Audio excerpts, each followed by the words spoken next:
and to embrace diversity, all of which are part of our mission here at the YW. Today I have a great deal of pleasure for me to have two artists here who are displaying at the moment their wonderful work, watercolor and acrylic. And Grace LeVander is here, and Carl LeVander. And I want you to take a look at their beautiful work. One of my favorite paintings. We had a trip to France last fall, and we went to see Monet and his garden and the water lily pond. This is the water lily pond, and it's something that I've always wanted to see. And I was so thrilled just to be there. And so after we got home, I did this painting. And this is acrylics, and I use a brush and a knife to do it. And I really love to do water, and I particularly like to do the reflections. In fact, in this painting, the reflections are almost the most important part of the painting. And then, of course, the water lilies are there, and the colors actually are fall colors, but they could be spring or fall, because in the spring there are trees that flower, and then in the fall the trees have some color as they're turning. So it gives a very nice look to the painting, rather than if it was summer and everything was all green, which is beautiful in itself, but I think the color in this is also very nice.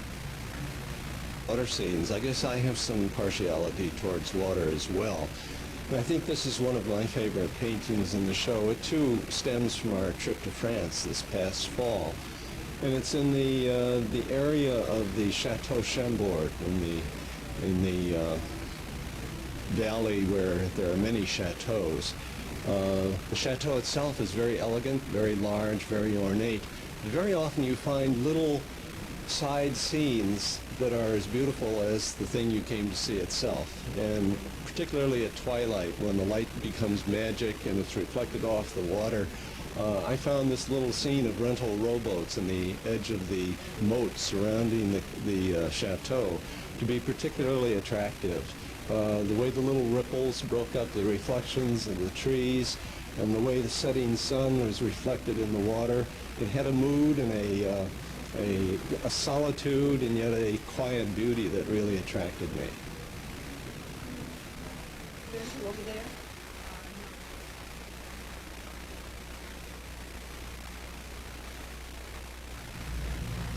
This painting I call the castle. It's actually a castle in Ireland.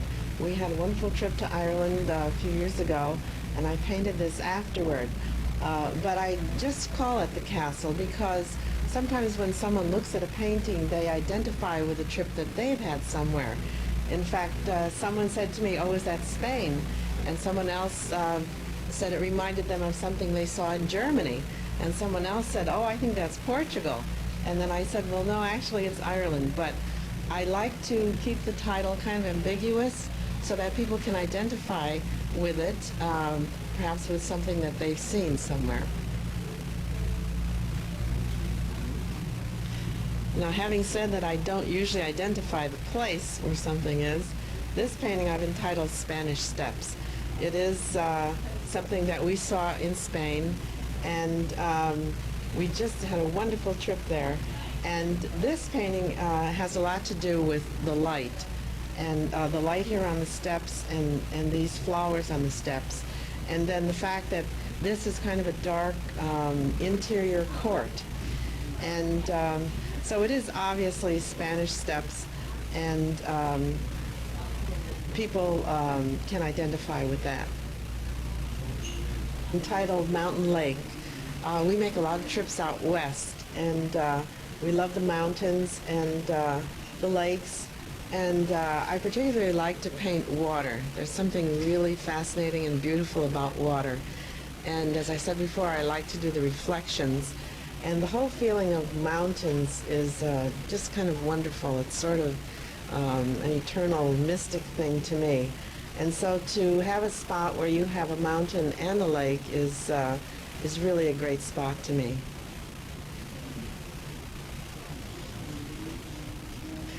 This, as you see, is another water painting. I really do love water.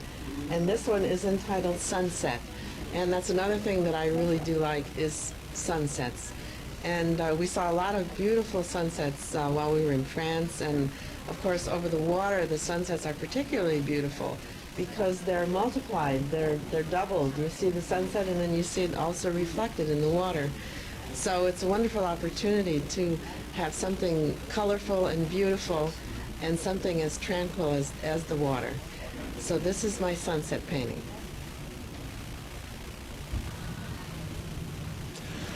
I like to share things that I found in our excursions that are interesting to me or that are pretty or that are like a caught moment. North of Nagoya in Japan is a village called Takayama, which is a reconstruction of a medieval village. And in that village is this wooden structure that houses a huge bell. The bells there are different. They're temple bells, and they're different from our traditional bells with a gong that hangs in the middle. These bells are rung by a big log that's suspended from the ceiling, and you pull the log back, and gravity lets it run forward and strike the outside of the bell, and it gives a resounding gong. And I just thought that the architecture and the type of bell and the construction methods that are apparent in what's going on here are unique to our eyes. They're much different than we see around New England. And it just all came together for me to be an interesting picture.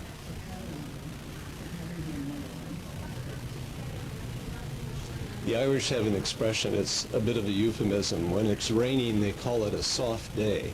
This was a soft day in Kinsale Harbor in southern part of Ireland. It was an overcast, rainy, gray day, made everything look very monochromatic. But in that monochromatic blue-gray environment was this big hulk of a ship that was used, I'm sure, for local fishing. It was a motor sailor, had seen better days, but it had a lot of character. And I wasn't able to paint it while I was there because it was raining and I didn't have all my equipment. But I did make some sketches and some photographs, and from that, after I got home, evolved this painting of a ship that I think has a lot of character in a day that had a lot of mood.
This is a very famous mission church in Taos, New Mexico.